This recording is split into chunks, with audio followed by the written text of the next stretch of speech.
Here is something strange. The quietest person in the room is usually the one who noticed everything. They know Wu's tense today. They caught the joke that didn't land. They saw the glance two people exchanged when they thought no one was watching. And yet, when someone finally turns to them and asks, "Why are you so quiet?" they just shrug and say, "I don't know. I'm just listening." If that's you, if you're the one who listens more than you speak, the one who thinks of the perfect reply 10 minutes after the conversation ended, the one people call reserved or distant or mysterious, you're going to see yourself in this video. A lot. Because here's the thing. The world has a story about quiet people. That they're shy, that they're bored, that they have nothing to say. And that story is almost completely wrong. By the end of this video, you'll understand what's actually happening inside the mind of someone who doesn't talk much. Why their brain literally runs differently. Why their silence isn't an empty space, but a filter. And why the research suggests that the people who say the least often end up saying the most. Let's set the scene first. Picture this. You're at a dinner table with 6 other people. The conversation is bouncing around, fast, loud, overlapping. Someone tells a story, someone interrupts, someone laughs too hard, and you're just sitting there, following all of it, but saying almost nothing. Then it happens. Someone points at you and says the sentence every quiet person dreads. "You're so quiet. Is everything okay?" And now you have to perform. You have to explain your own silence on the spot in front of everyone, which is ironic because the one thing quiet people hate most is being put on the spot. Here is the uncomfortable truth. The modern world rewards fast talkers. In school, the kids who raise their hands get the praise. In meetings, the loudest voice gets remembered. We've quietly decided as a culture that speaking equals confidence and silence equals weakness.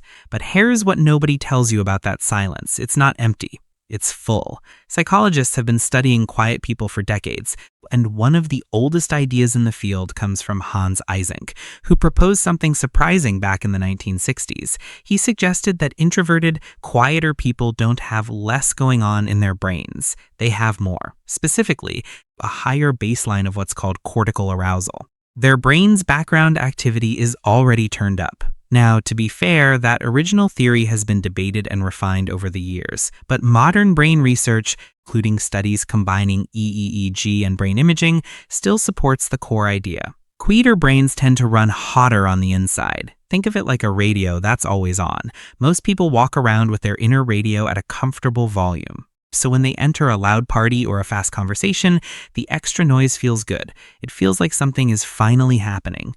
But if you're a quiet person, your radio never really turns off. There's always a channel playing. Observations, analysis, replays of old conversations, plans, ideas. So when the outside world gets loud, it's not stimulation. It's interference. 2 stations playing at once.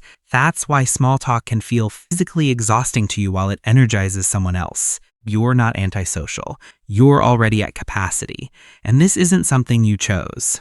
Psychologist Jerome Kagan followed hundreds of children from infancy and found that some babies are born what he called high reactive. Their nervous systems respond more strongly to new sounds, new faces, new anything. And those high reactive babies were far more likely to grow into quiet, observant, careful adults. In other words, many quiet people didn't decide to be quiet. They arrived that way, with a nervous system that takes the world in at full volume. This explains something you've probably experienced your whole life, the delayed reply. Someone asks for your opinion in a meeting. Your mind isn't blank. It's the opposite. It's running checks. Is this accurate? Is there an exception? How will this land? Is there a better way to phrase it? Psychologists call this deep processing, and it means your brain routes information through longer, more thorough pathways before anything comes out of your mouth. Here is the simplest way to put it. Most people speak in rough drafts. They think out loud, edit mid-sentence, contradict themselves, and nobody minds. But you only publish the final version. Everything else stays in the drafts folder. The cost is speed. The benefit is precision. And that's why the perfect comeback arrives in the shower 3 hours later. Your processor didn't fail. It just finished after the deadline. I used to think my slow replies meant I was bad at conversations, that something was broken in me because everyone else seemed to volley words back instantly while I was still composing my first sentence. But over time, I realized something. When I did finally speak, people stopped and listened because they'd learned that if it made it past my filter, it was probably worth hearing. Now, I promised you honesty in this video, so let's not pretend it's all upside. Being quiet has a price, and if you've lived it, you know. You get mislabeled. People read your silence as arrogance or coldness or disinterest when it's none of those things. You miss opportunities because the job, the promotion, the invitation often goes to whoever spoke up first, not whoever thought it through best. And sometimes, watching a conversation from the outside, you feel a very specific kind of loneliness. Not the loneliness of being alone, but the loneliness of being present and unseen. Was it lonely sometimes? Absolutely, and we should be honest about that. There is another shadow too. That same deep processing machine that makes your words precise can turn on you. It's called overthinking, and it's not a separate flaw. It's the exact same mechanism with nowhere to go. The radio that's always on doesn't have an off switch just because it's 2 in the morning. So no, this video isn't here to tell you that being quiet is a superpower with no downsides. That would be a lie. But then, researchers discovered something that changes the whole picture. In 2010, psychologist Matthias Mell and his colleagues ran a fascinating study. They had people wear a small recording device that captured snippets of their real conversations over several days. Then they measured everyone's well-being. The study was literally titled Eavesdropping on Happiness. Here is what they found. The happiest participants weren't the ones who talked the most. They were the ones who had less small talk and more substantive conversations. Real exchanges, ideas, feelings, things that matter. Read that again. Less small talk, more depth, higher well-being. That's not a description of a social failure. That's a description of how quiet people already operate. Because quiet people were never refusing conversation. They were refusing a specific kind of conversation. The weather, the traffic, the scripted back and forth that fills air without saying anything. What they wanted all along was the real thing.